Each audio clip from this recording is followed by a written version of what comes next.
So we've got a real summer treat coming up for everybody today.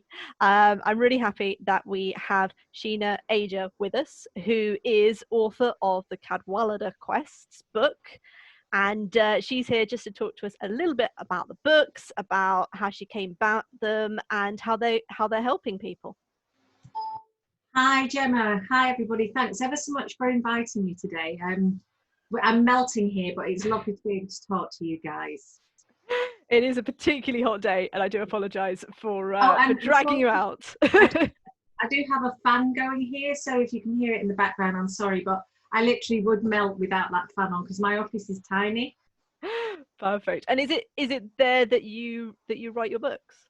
I do, yeah. I tend to write here mostly, but when I was writing with my son, when we were doing the 11 plus, I'd write everywhere because they did a lot more activities when they were younger. So swimming lessons, you know, if they were having a tutoring lesson, I would sit in the car and write. So the first book was written everywhere, even, you know, in places like McDonald's where I'd go and sit and have a coffee and stuff.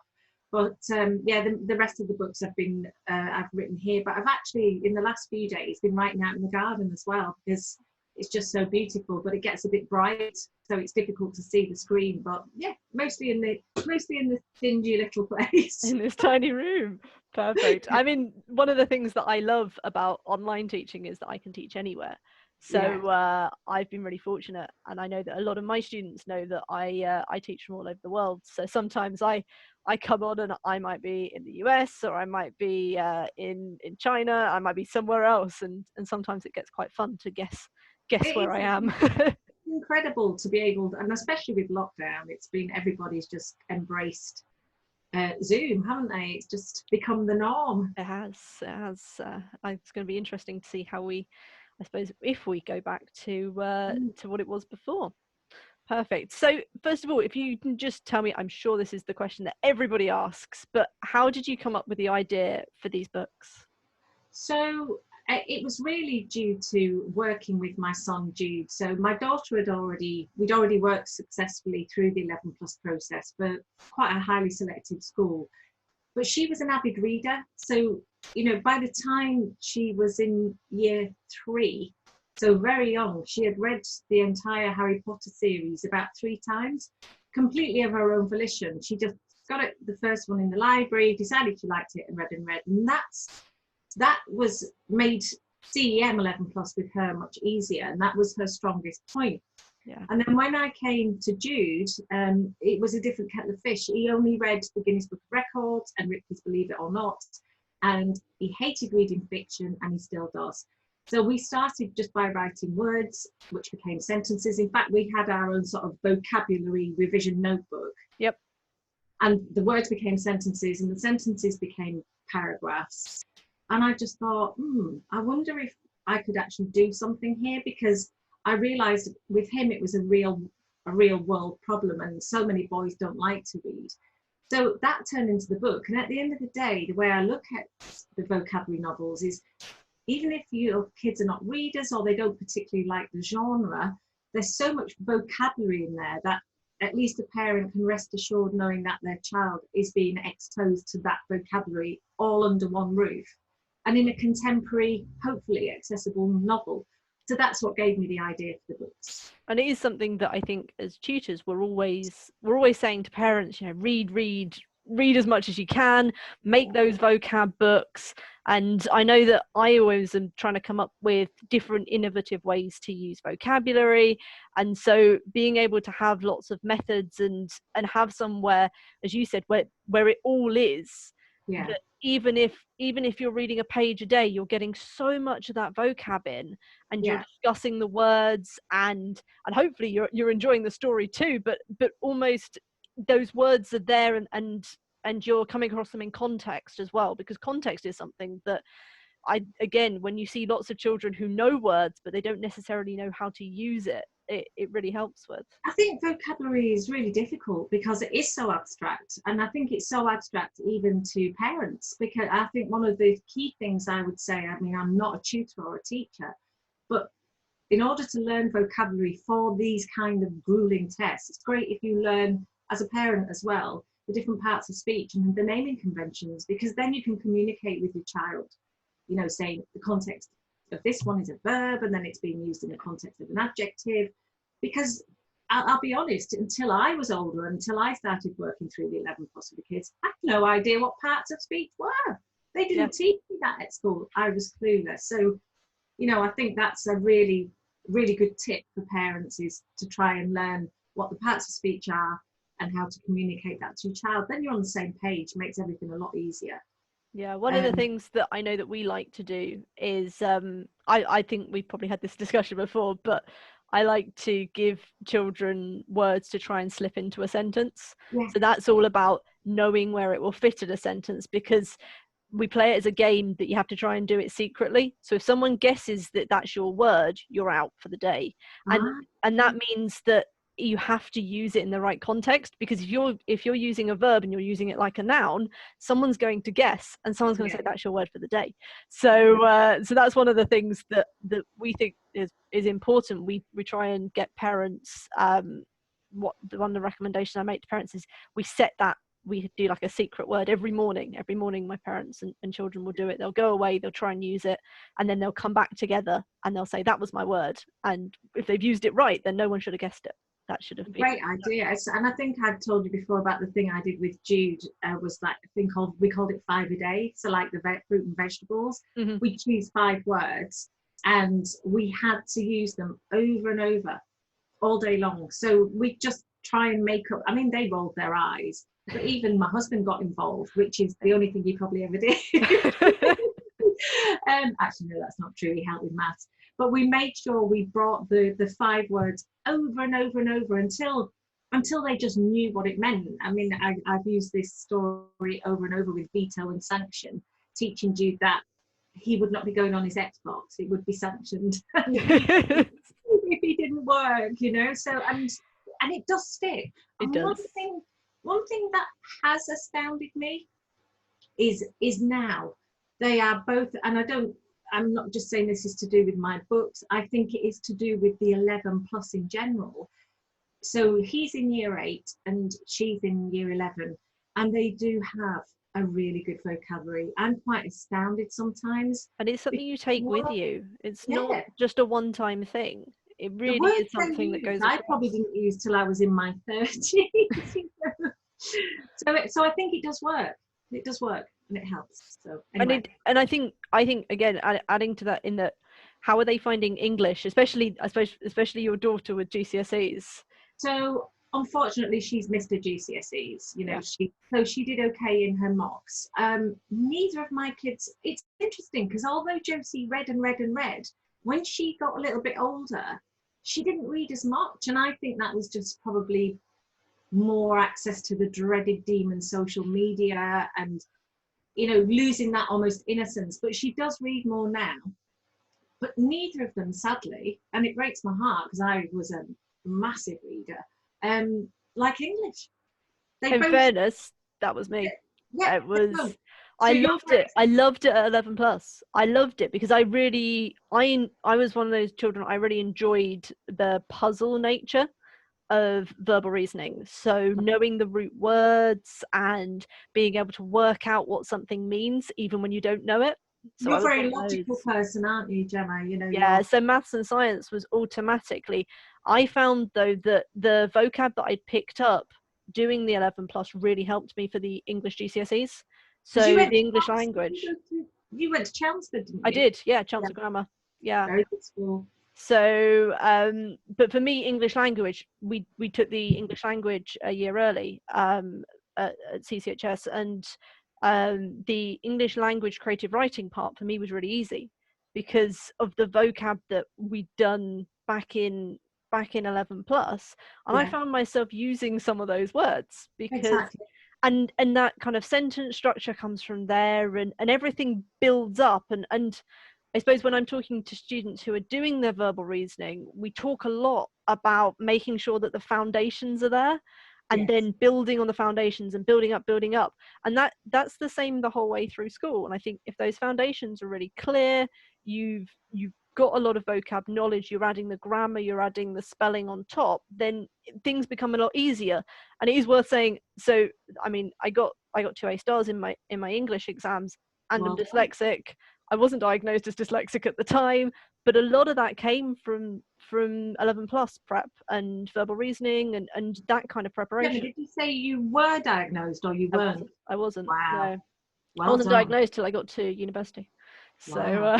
it was a late night diagnosis for me. Well, well But done yeah, you. But it yes, was. I know neither of them like English, and I guess I'll just have to live with that.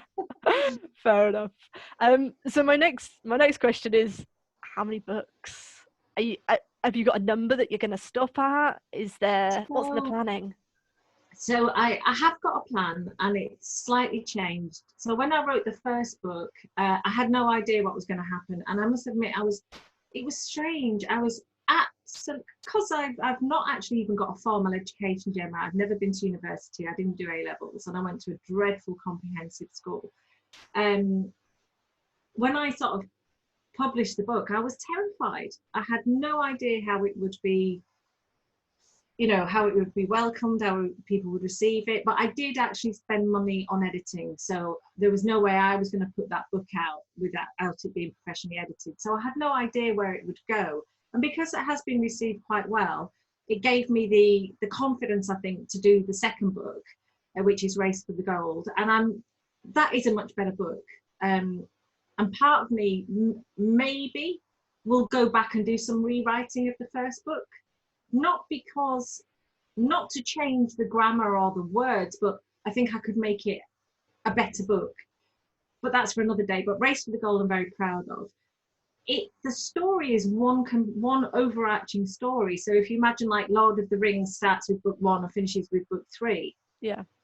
I think I was initially going to have to make it into a quartet, but I think now I might finish it as a trilogy because it feels so natural. So I'm halfway through the third book at the moment, and that's kind of led me to feel comfortable with probably ending this first sort of story adventure with book 3.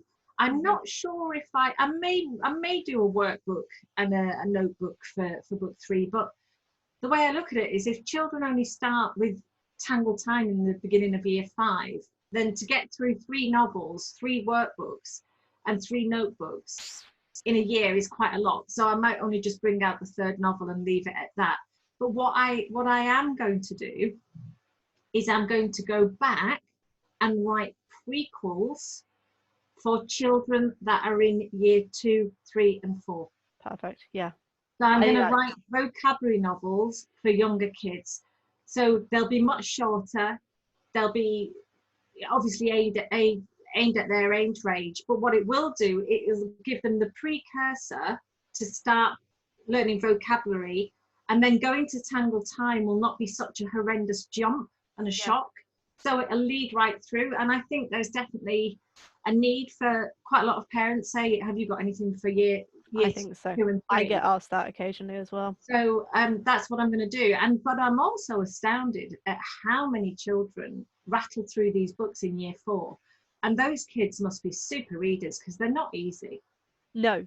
And I think again, there's a difference. I loved reading as a kid, and there's a difference between reading for pleasure and reading for vocab. I think in that, so one of the things that I think helped me avoid the diagnosis of dyslexia, but didn't meant that I didn't end up getting diagnosed till much later, was my ability to miss out a word and put in a word that I knew. Right. So I know that when I work with your books with children, sometimes they will, and it's a skill, it's a useful skill. Sometimes they will miss out a word and they'll put in, or they'll say the word and they'll mispronounce it. So sometimes I get them to read it out loud so I know whether they understand the words. But I'll ask them what they think it means. I cover the bottom so that they can't see, and they'll tell me one of the synonyms. I'm like, this is perfect because you've worked it out just from the sentence. But let's go back and correct the way that we say that word, because we then can add it to kind of a vocabulary list or a vocabulary bank that you've got. So I think that's also interesting, is that missing out, substituting. It's a skill that's tested in verbal reasoning, in synonyms, and it's something that some children do naturally and some of them don't. And I know that it's something that when I see a child that does it naturally, I'm like, oh, yes. because to me that is, they can read and they can deduce from the rest of the sentence, and Absolutely. that's really useful as well. Yeah, and I think it's just worth mentioning, if you don't mind here, Gemma, is I also get a lot of questions from parents of asking how best to use the books. Yep. And what I say is, look, use them in any way that you and your child wants, but I would aim as a parent, if this was me, to read each novel twice. And Definitely. Yeah. first time, if you want, the first time, just let your child rattle through it. They can substitute words, they can make their own deductions, you know, they can get it completely wrong. It does not matter as long as they get the gist of the story, and I think they get some enjoyment out of it. And then maybe the second time, sit down and actually use it as a study piece. But then you can do it the other way around as well, so it doesn't matter. It's just that some parents have said to me, oh, you know, we found it tedious stopping looking up every word. Then I would say, don't the first time, and don't look up every word anyway, because it's not a to learn list. You know, it is just another tool in the box for 11 plus.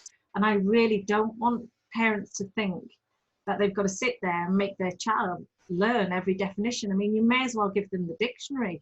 Yeah. You know, and I really want to get that across to parents, that please don't torture your children by making them learn every word, you know. And I know that, again, you and I are active on quite a lot of the 11 plus Facebook groups, and there's always parents who are asking for word lists, and I see word lists as a bit of a double-edged sword, because it's almost prescriptive, and it says you have to do these and you can't do any others. And actually the 11 plus doesn't have a word list. There is no specific word list that they need to know. They can throw in whatever they like. Yeah. And I think when those word lists come out, and they do need to come out, because there needs to be something that we can base ideas on, but it shouldn't be that they feel like, for example, to go through the books and to say, once I've learned all of these, I'm fine, because it's not that. And it's also not the other way, that if you don't learn them all, then it's all going to go wrong. So, and this is why reading as widely and as deeply as you can is the best way to learn vocabulary, isn't it? And why, you know, my daughter's friend, she sat the 11 plus with Josie, and she did very little preparation. And these schools are not easy to get into, but she passed, and she passed well. And I think it was just because of the amount of books that she read. And interestingly, Gemma, when she went to Kendrick, they diagnosed her with dyslexia within about 6 weeks. There we are. She was a massive reader, and that made all the difference. And I think she was probably able to deduce words and skip read like I did. Yeah, from the bigger meaning. Yeah. So it's very interesting. But I think it's a big misconception that dyslexics can't read, and that's not at all what happens. There's there's so many different types of dyslexia. It's a big scale, and also many dyslexics will just skip read. And like I know that when I finish a book, I will read a book I read the first one, the Cadwaladr quests, I read it in a flight. So I was on a plane somewhere, and I remember taking a picture and I think posting it to Instagram. Yes, and I saw this is what I'm doing. But I skip read a lot of it, in that I didn't go back, and I went back a second time in order to go through the detail, because I know there's a lot that I missed. And that's the way that I read books, is I will, if I'm doing it purely for enjoyment, I'll probably read it through once. My imagination will do the rest. I don't really worry about that if it's a fiction book. If it's something I really need to understand and I need to go through, then I will go back again and I will look at it again and analyze it. Yeah. Or if I had to learn something, and there's no way I could assimilate all that information in one go. I need, you know, I wish I could, but that's just not me. But just going back to the word listing again as well, Gemma, you're absolutely right. There's no prescriptive word list. And how I gathered the words for the books was basically just all the material that we'd amassed over the two children over sort of 7 years. I just went with the most high frequency from all the providers. It was the only thing I could do, you know. And I guess because both my children passed really quite well, we did something right. So but I think for CEM it is so, and GL, but CEM is so vocabulary focused. It's really, vocab is a big thing. yeah, really tough. Okay. My next one is interesting, and that where do you get your ideas for characters? I mean, specifically Claire, I think is in. Do they come from children? Do they come from family members, or just from your head? Everywhere, all of the above. There's only one character in the book who is really, really, and it's not Claire, who is really set on somebody that I know, and I'm not going to say who it is because they'll sue me. The rest are, I mean, Claire probably initially in my head was one of my nieces when she was very young, but she's actually nothing like her really. And a lot of the characters develop over time. But I do always have a picture. So I write using a piece of software called Scrivener, which is brilliant. And you can drag and drop lots of pictures in there, you know, so you can have pictures of all your settings, pictures of all your characters. And every one of my characters does have a picture. Okay. Whether that be, and they're usually celebrities, Okay. apart from Claire. But they're celebrities because I have very strong images of what I want these people to look like. And quite often you can pick a celebrity, you know, who looks, because your characters are always slightly embellished, and celebrities are usually slightly embellished, aren't they? In their features and the way they look. That's why they're celebrities often. So, but also, yeah, I have pictures of settings. Settings are very much characters for me. So the setting is set in the Welsh mountains in Wales and in Anglesey, and then the second book is set in a big underground lair, ultra super modern, and a lot of the story comes from the setting for me. Yeah, I know. I remember them in the first book. Actually, is the one I've read the most recently. So there's a big long train journey. Yes, that's one of my favorite parts of the book. That train journey. Because it's got the kind of like hidden little bits in it that for me is really interesting as a reader, because I like trying to work out where something's going to go before it gets there. So those little tiny hints for me are really interesting. And it's interesting, Gemma, because I'd say that chapter is probably one of the most literary chapters because it's quite descriptive. Yeah. My son, that would probably be his least favorite chapter because he just wants all the action, because he's a typical boy, and I tried to mix both of that in. And I mean, when you're writing what is ostensibly a verbose book, because it's got very what a publisher would call purple prose, it's too wordy, but then that's kind of what I had to do to get the vocab in. But Race for the Gold, what I did was I only used there's 3,000 defined words in the first one.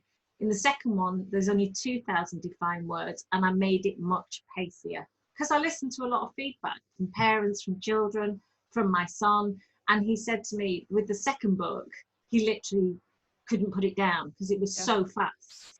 And that's kind of what I aimed. And that's why I might go back and tweak book one a little bit, but we'll see. I mean, that's not the top of my list at the moment. Top of my list is to get book 3 done. So when do you think book 3 might be done? Is it so because these books go through such an editing process, and when I say an editing process, I don't mean the editor rewrites the story. I deal with the stories, but I have a copy, and if the books, so the normal kind of publishing process with a book is you write the manuscript, get it into shape, goes to an editor, they'll read it and look at the story and tell you if you've got any plot holes or anything like that. When you've done that, it then goes to a copy editor and a line editor. So it's that process with the copy editor and the line editor, which actually for my books takes 3 months, because she has to do a first pass for the just like the syntax and the grammar. We get all that into shape. Once that's in shape, I then write out all the definitions, and it takes me a month of solid work, Gemma, and I absolutely hate it. I hate that part because it's so boring, you know. So I feel sorry for these kids. But literally, I am looking up the word, making sure I've got it in the right context, rewriting every definition because I cannot, from a copyright perspective, just lift it from a dictionary. Yeah. So every definition is rewritten in a child-friendly way, in my words, and with all synonyms and antonyms. And then when I've done that, they then go to the editor again. She goes through every one and makes sure it's in context, it's correct, and that we're using the right part of speech. Because obviously we have to identify the part of speech as it appears in the story. And that 3 months, so I love writing the stories, absolutely love it. But that 3 months of editing, I'm like, prepare for doom. It's such hard work. So that's the worst bit, is it? That's the about worst writing. Bit. So I think the book, I'm halfway through the draft. I would say probably, and having the kids here has really slowed me down because they're just opening that door. Mum, where's this? Where's that? Where's this? Where's that? And then I've got a husband in there. Gina, where's this? And so everything's slowed down. But hopefully, I don't think we're going to have it out for Christmas. I think it's probably going to be late January. I was hoping Christmas, but I just don't think it's realistic. And I won't rush it, Gemma. No. I can't put something out into the education sphere that is rushed. It's just, I can't do that. Yeah, that makes sense. Fair enough. January, February. January, guys. We have to wait. Perfect. So in time, I suppose, for next year's 11 plus, if they've done both the first two, gone through everything, then they'll get it in Feb. Yes. Yeah. It's not going to be out for this year. It'd be interesting to see whether when the 11 plus is sat eventually all around the country this year, because they're all looks like they're all being pushed back, doesn't it? So it does. Yes. Yeah. Keep our eyes who knows what will happen open. You know, they may even be pushed back next year. Who knows? Okay, my last one is I'm looking here because I've pre-written some of my questions so I don't forget.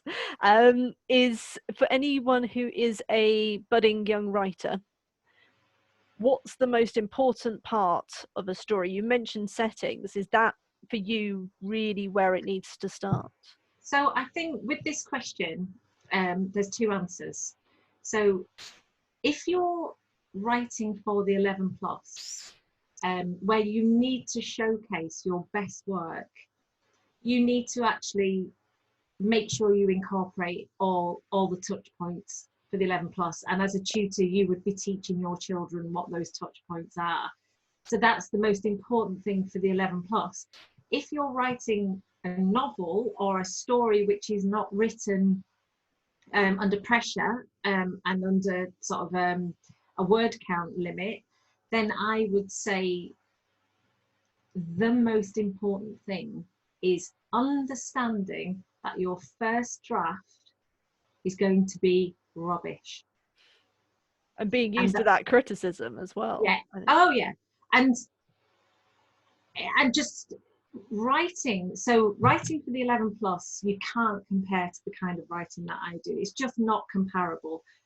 But if a child wants to be any sort of writer, and I say this to my kids when they're doing any work for school, your first draft is not good enough. You've got to redraft. Write a draft, go back, edit it. Because I know what kids are like. They just want it done and out of the way. Finished. Excuse me, no, you've not finished. But my work goes through, and lots of writers write differently. But I write, I'm a bit quite pernickety. Some people just write a first draft and rattle the whole thing off without looking back. I write for a day and then I go back and I read what I've written and I will do a few tweaks. But I'll probably do that 10 times. And different parts of the book can be completely rewritten. And so I would say prepare to rewrite. And just because you rewrite doesn't mean what you're doing is bad. It just means you're improving it. But also know when to stop. Yeah. And I think especially that difference between 11 plus writing and writing a full story. is so different, because again, sometimes when I've had students who've gone through the 11 plus, they go, well, we really enjoyed the creative writing, but it's very different between a tiny story that's a Oh, page long and then something that's going to be even 15 pages, because you have to exactly. build up suspense differently, and you have to Totally. go more into description. It's a different style.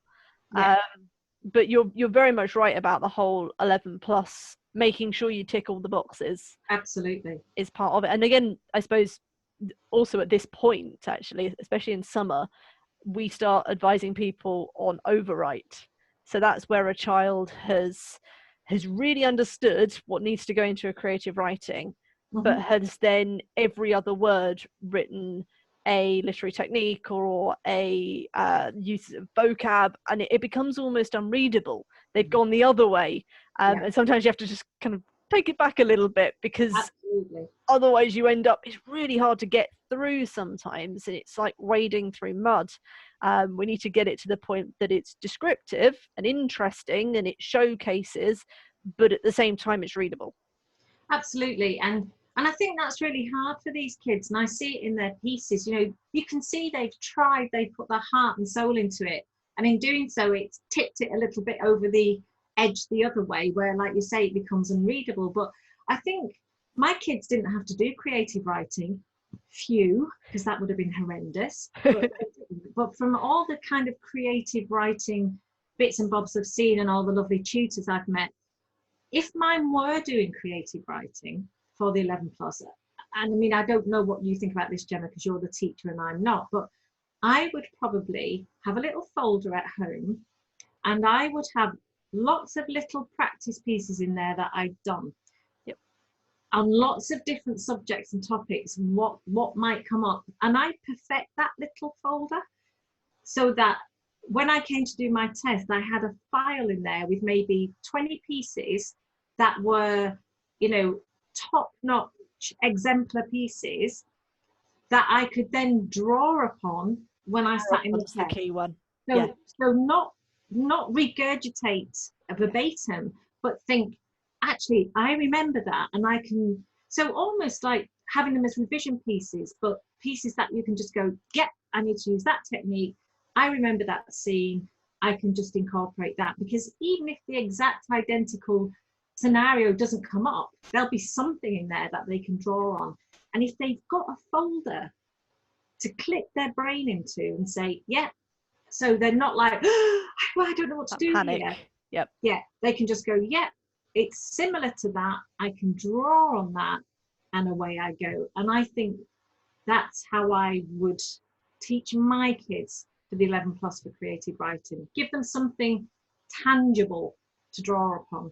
For I us, think creative writing is really difficult. for Unless us you're, we use like objects and setting. So you'd say, yeah, we do 5 different characters, we do 5 different settings, we do 5 different or 10 different objects. So like little tiny descriptive pieces, because one of the big things that the especially independents, because they tend to be more that they're requiring that creative writing or second stage super selectives, yeah, they say it's really important, and it's something they've recognized really recently, is they started to see a lot of pre-written texts. So that is a text where they have completely lifted it, completely copied it verbatim, and then changed to set the title.